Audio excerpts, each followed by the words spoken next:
എന്റെ വഴികളിൽ മൂകസാന്ത്വനമായ പൂവുകളെ, എന്റെ മിഴികളിൽ വീണുടഞ്ഞ കിനാക്കളെ നന്ദി.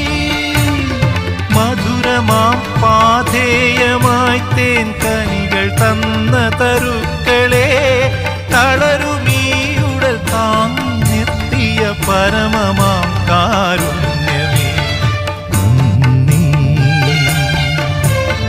നന്ദി.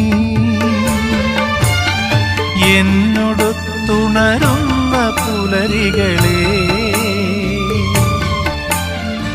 എന്നോടൊത്തു കിനാവു കണ്ടു ചിരിക്കുമിരവുകളെ, യാത്ര തുടരുന്നു ശുഭയാത്ര നേർ